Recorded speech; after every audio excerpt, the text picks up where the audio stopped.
Hello, everyone. Welcome back to another episode of The Crossroads. I am your host, Rashida Green, and this is the show for and about environmental justice and those who fight the fight, whose skin is melanated as the days are long.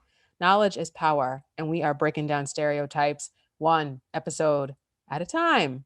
So today I am joined by a very special guest, first time on the show, a professor with Cornell University, Chole Ahmann. Now, if you all happen to go back and listen to season 2 of the Crossroads podcast, particularly the All in Flames episode where I talk about incineration, I made reference to Chloe and an essay that she wrote. And now, after all this time, after the terrible pandemic, she is finally joining me as a guest. So I'm really excited to have her. So I'm going to let her introduce herself. Hi, Chloe.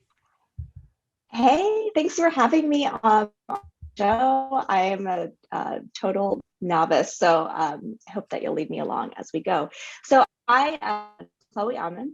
I'm a new assistant professor of anthropology at Cornell, and I study the environmental history of South Baltimore City. I'm sure we'll get into this history in detail today, but really briefly, this is an industrialized area on the south side of Baltimore called Curtis Bay that I've been working in for, I guess, a decade now. I started there as an elementary school teacher, and it's been a sort of long and winding road, but I've learned a lot from my time there, and I'm excited to share. Okay, so that was a lot about, and we're going to get into all of this, is particularly your origin story and how you really got to write about Baltimore. Like, what was your experience while you were working there or living and working there? Sorry, real quick, are we doing that or are we doing flowers? Nikes. Thank you, Chloe. I forgot. You're frozen.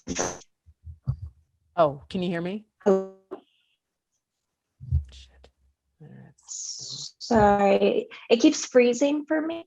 Okay, yeah, you're freezing. You look like you've frozen for me as well. Okay, I can see you now. Do you want to, would it be easier to do this on the phone?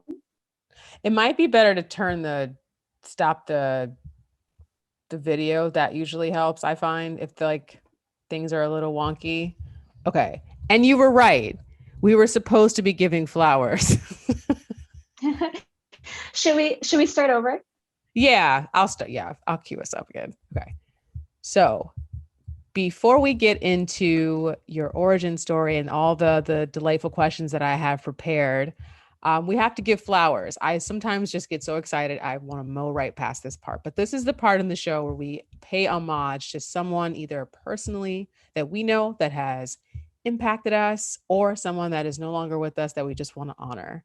So I'll get started and I will say, because today is Saturday, the 8th of May, that this is John Lewis Appreciation Day. So I'm going to give John Lewis his flowers today. And Chloe, do you have someone that you'd like to give flowers to? Well, can I have two bouquets? Because I'd Yes. love to give John Lewis flowers too.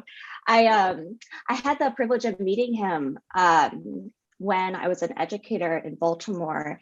And I don't know him, I never knew him well, but he knew my grandfather. And so I've got like I'm lucky to have a little bit of a personal connection there. And so I gotta share in that one. But yeah, I have to give my flowers to three young activists that I got to know during my research in South Baltimore, and their names are Charles Graham, Isaiah Green, and Destiny Watford. They taught me most of what I know, so I got to give them their due. Yeah, that's great. And so let's just dive right on down and deep. So, can you talk the about South Baltimore? You described it as industrialized or an industrial area. Can you describe, like, while you were living there, what your research and how living there has informed your research? Yeah, so I should clarify, well, so my research is based in South Baltimore City, which has history of exposure dating back at least 2 centuries. And I'll get into that history in a little bit, but for now, I'll say it's produced a pretty toxified environment with significant health impacts for locals. So residents here suffer a high incidence of illnesses like lung cancer, heart disease, asthma, and COPD.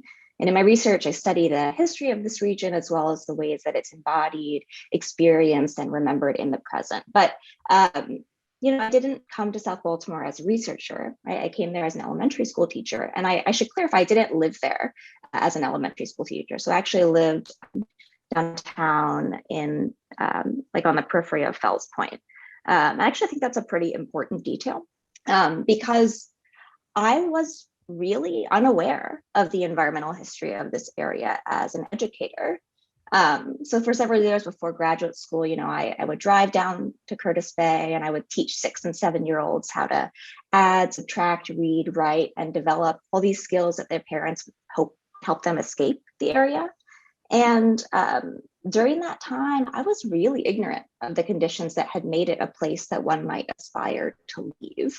So the fact that I worked in Curtis Bay for several years without knowing anything about its environmental history and very little about its environmental present, I think about that a lot. And in my research now, I try to attend to the geographies of privilege that made it so easy for me to be ignorant of those conditions, even while I worked there. And this same set of questions has also led me in the last few years to map the institutional blind spots that hide exposure in places like South Baltimore City. So yeah, I mean, I think one of the foundational experiences that informs the work that I do today is realizing how much I didn't know and trying to account for that. Now, I want to pull the car over because you used a term and I want to tease it out. You referred to where you were actually living while you were working as an institutionalized blind spot. Can you expand on that a little bit? Yeah, well, so I want to tease out 2 things. There are these like institutional blind spots that make it easy for governing bodies to not account fully for exposure. And then there are also like social and political blind spots. And like really my relationship with Curtis Bay as someone who lived downtown was the latter. So, I should say that there are a ton of people who live in Baltimore City that have never heard of Curtis Bay. This is less true these days because youth activists in the area have really made a name for themselves and their community. But, a ton of waste from downtown Baltimore gets processed in Curtis Bay. This is a place where wastewater gets processed as well. It's really an infrastructural zone for many people who live in Baltimore City, and it's super easy to depend on it without ever knowing that it exists. And that's true of many industrial spaces in major cities. Yes, the separation of it from the actual built environment, which actually allows people to disassociate what they're doing with what actually has to be destroyed or impacted to continue that way of life. And that's just yes. Yeah, Rashida, it's such a good word, dissociation. There are sort of formalized ways in which Curtis Bay gets dissociated from the city of Baltimore and dissociated from the state of Maryland and all these other seats of power. And then there are all these sort of smaller experiential ways in which people get to dissociate from where their waste ends up. So that's something I'm really interested in. And it stems from my own experience of dissociating. And, and speaking of which, that's actually a good way to go into one of the essays that you have written. You've written amazing essays, by the way. I just wanted to give you some flowers for that because your research has honestly. Thanks. You're welcome, because it's helped me to inform mine. So I just wanted to let you know that. But in the essay that I particularly the one that I found first from you was waste to energy. And in this particular essay, you talk about Karl Marx and his definition of trash as ominous excess. And just I wanted to ask, for you to kind of expand on that and how you think that relates to the issues of waste and how we are in essence making the issues worse, like as far as obviously as far as climate change but also in our own personal ecosystem, how we're exacerbating that by the increase in waste. Yeah, Marx is a really interesting theorist for thinking about a lot of things, but I Yeah. like to think with him about about waste because he makes this really important point that it's not like any other surplus. So in his writing on capitalism, surplus is an excess that can be like reinvested in the commodity system to grow profits for the ruling class, and waste is an excess that can't. And this is what makes it dangerous or ominous, right?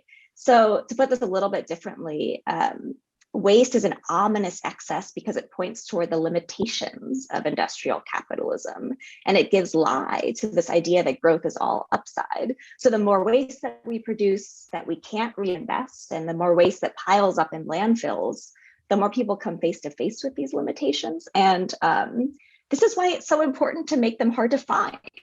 Mm-hmm. It's really actually very important that people can dissociate from the waste that they produce and its environmental impacts, because if they had to come face to face with that on the regular, we'd see a different political system. And this was his theory anyways. No, and I completely agree. It's just, it's even, I would go so far as even to say the way that food is processed, like what actually happens to the animals that end up, but how that reflects or how that differs from the final product that we see in the stores.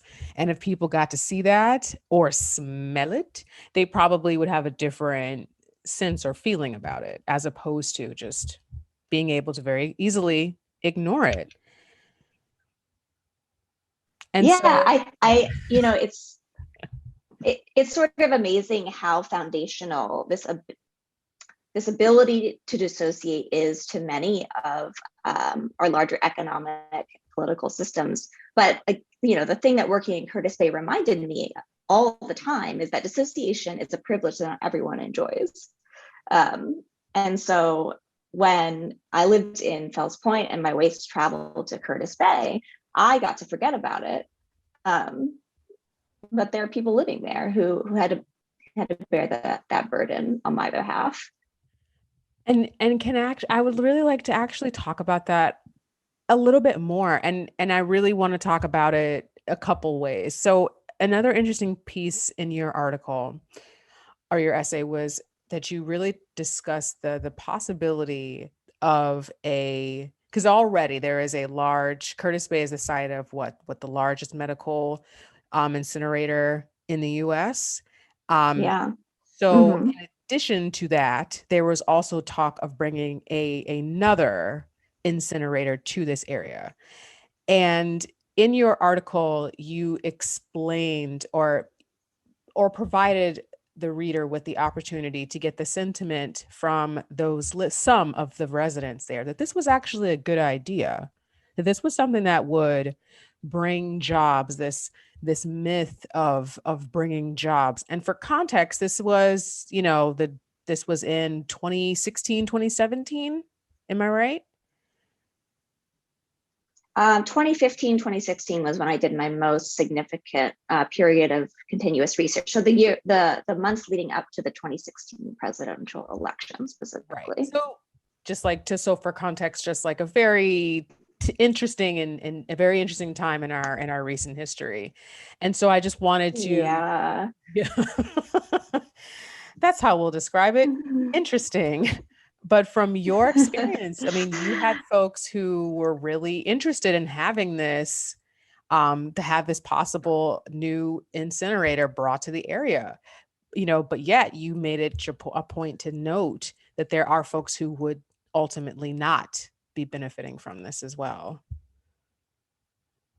Yeah, so I came as a so I my story, my relationship with Curtis Bay precedes my research. But when I decided to do my doctoral dissertation research on environmental history and environmental movement building in this area, it was actually to study the youth-led campaign to block this project. So the three activists who I gave flowers to when we started, they were part of a larger group called Free Your Voice, and they were waging this really incredible campaign to block the construction of what was called the Fairfield Renewable Energy Project. And I try to use that phrase in air quotes because the renewability is something that I think is questionable to say the least. But I went to opposition, and I'm actually very surprised to find that some residents, not all, mostly older white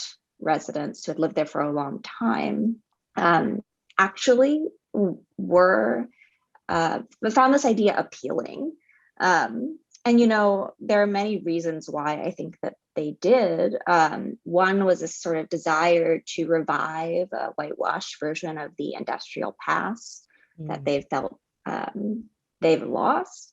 But, you know, I think one of the most interesting things that I came to understand about people's positions on this incinerator is that they were really not, I mean, they were about many other things too. So they provided insight for me into the sorts of futures that different groups in Curtis Bay thought were politically possible. So when I talked to older white folks who desired this plant, they tended to believe that Curtis Bay could only ever be industrial, that this was like the best thing they were going to get. So their position on the incinerator betrayed a pretty limited sense of political possibility. The piece that you're talking about is where I try to account for that. And then, you know, the mixed race group of high school activists who fought it, they had a very different sense of political possibility. They believed that fighting it might actually change the fate of their neighborhood. And so I spent a lot of time with them and followed how they drew on the environmental history of Curtis Bay to not only make an argument against this plant, but also for new forms of local power, for showing people that like other ways of living here are indeed possible.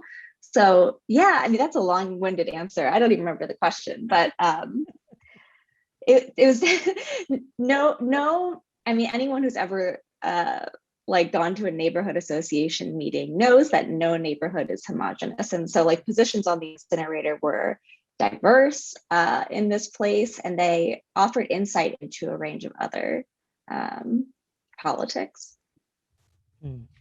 And so I think we've come into the crossroads, and I want to bring a piece from what I call like the notes from the field, which is more so pre-pandemic when we could actually be out in the streets, and I would go to different events and like bring back what I was learning or share it in some way. So now it's from the virtual field, and I've been participating in some of the environmental justice talks that the EPA has been having. So they just actually had one last week, and they had one I think 2 weeks ago or so. And the first one was really about redlining and climate. And the reason that I wanted to bring this into the conversation is because a lot of the research is showing that areas that were previously redlined back in the 1940s and 50s when that was occurring, those areas have larger just like surface area and lack green cover or green space, and are hotter than areas that are obviously more shaded, which are happen to be those areas that were classified as an A rated home area, like or A or B. They have more access to green space and not as hot. Like the surface area or surface temperature is not as hot. And these are things that, are just still the ramifications of that particular system. And so as we're kind of talking about another thing that I've been trying to really incorporate into each episode is more about what folks can personally do.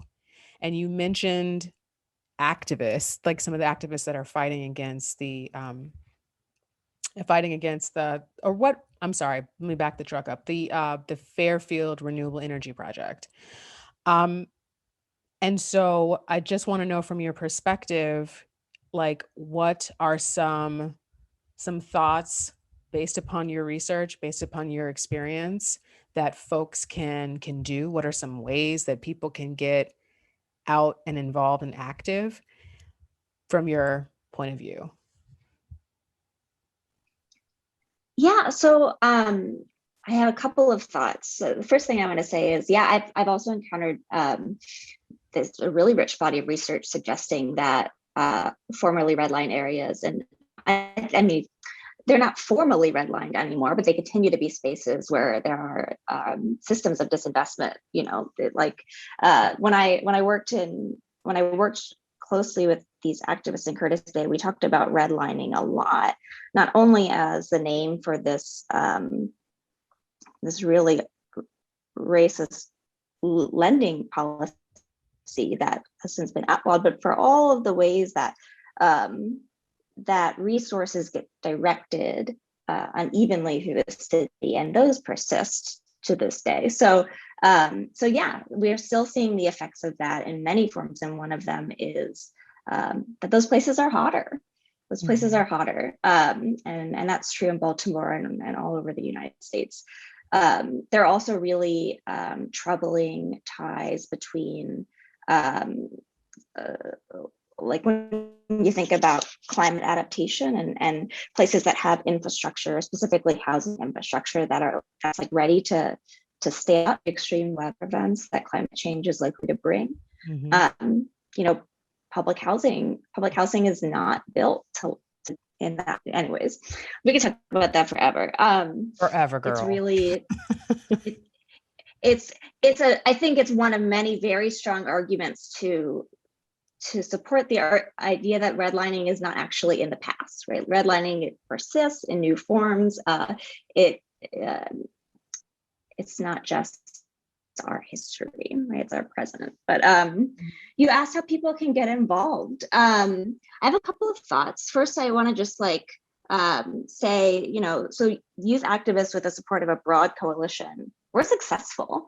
They actually stopped this Fairfield Renewable Energy Project, this major incinerator, from coming to South Baltimore. So they have moved on and started waging other fights. One of them is to close the Brusco incinerator. This is the if you've ever driven into Baltimore and seen that like big smokestack with Baltimore on the side, that's the Brusco incinerator owned by a company called Wheelabrator, and they're working to close it. It's a huge polluter in the city, also based in South Baltimore, in a neighborhood called Westport. And so that's one of the like present tense campaigns that's going on now. They're also leading the fight to take incineration off the rolls as a tier 1 renewable energy source. We didn't talk about this, but it's a part of the article you mentioned. You know, like in Maryland, incineration counts as renewable energy, and companies that own and operate trash incinerators, they get actually like credits from the state of Maryland, like that they can buy, like sell on these renewable energy rights to thank them for the environmental good. For killing us. So this campaign, these it's wild stuff, but so that's an active campaign, and it's faced opposition in the state house. So those are some things that are currently going on, and there are many others. And I'll just like plug a few organizations who are doing this work in the present. The Baltimore Zero Waste Coalition, which is led by local groups like Freer Voice and the South Baltimore Community Land Trust. They're doing incredible work on this front. And they've been fighting against policies that class incineration as a source of renewable energy for the better part of a decade. They've also been working hard to build infrastructure for a zero waste future. Other organizations that are doing great work, and I'm sure I'll leave some out, but the Energy Justice Network, the Institute for Local Self-Reliance, the Baltimore Compost Collective, the Baltimore People's Climate Movement, Clean Water Action, the Environmental Integrity Project. Baltimore is a really exciting place for zero waste work, and it's a long list. Last year, and maybe you can link to this on your website, Rashida, activists released Baltimore's Fair Development Plan for Zero Waste, which is a really impressive framework that listeners can find online, and they mobilized the city council to pass a supporting resolution. So there are so many organizations to plug into. And I think that's one of the most important things that people can do, like to plug into the movement work that's already going on, right? To follow the lead of people who've been doing the work for a long time. And there are many of them. Yeah, I think that's like, thank you for saying all that, because that's definitely another thing that I bang the drum on. And it's just excellent to have someone else that is also, if not more so, tapped in, who can actually provide some of the details and the organizations that are already doing the work. So I think sometimes folks think, oh, I don't have the bandwidth to do a whole new thing, and you really don't. You can just join in and lend a hand, which is just as helpful. And also, we have had unprecedented access to our legislative process, particularly like our the Maryland General Assembly. As you were talking about, there was just a bill to remove or incinerator ash as a renewable energy source from the actual list. There is a list of recyclables, and that was considered to be one of them, and that was Mhm. just done this year. And these are fights that we need folks to be engaged and involved in, because they matter. I mean, we're still working on getting, PFAS removed from everything. And we just got some legislation for firefighter foam, but we all know that that's not enough. Yeah. Yeah, that the incineration is not recycling bill that did pass. It's like crazy that you would even need to wage that fight, but there are many Yeah. that didn't, right? So burning trash is still considered clean, green, and renewable energy in the state of Maryland. It's still incentivized in many other ways, and and so that's a fight that unfortunately will be going on for some time, I think. But yeah, there are incredible folks doing the work now, and there are lots of ways to support them. Yes. And as we are coming to a close, um, I wanted to just again to let folks know that you have been so instrumental in getting awareness out in the academic space about South Baltimore through your research and your writing. And I just wanted to appreciate you for taking the time to be on the show, and to give you a chance, if you had anything, if you wanted to plug anything that you're working on or anything, so we can go ahead and close on out. No, thank you. I really appreciate that. I feel, I live in Ithaca now, so I don't get to visit Baltimore that often, and I'm very much these days on the periphery of the movement work. So I like to think back to this phrase that I heard a lot during my fieldwork, which is that campaigns are classrooms, right? They're these places where Mm. you can work on really concrete issues in the present, and the campaign that I had the privilege of observing and participating in to stop this incinerator was working on a concrete issue, but it was also about building skills and capacities and developing analyses that can serve like longer term movement work. And another part of the campaigns our classroom spirit was there are lots of ways to be of service and fit in if you even if you can't be on the ground. So yeah, I try to do what I can to develop an analysis that honors the work that I got to observe, and that addresses some of the larger systemic problems behind it. I don't really want to do my stuff though. I think it's way more important that folks spend their time engaging the organizations who are on the ground now. So I'll send you some stuff that you can put on the website to link to their work.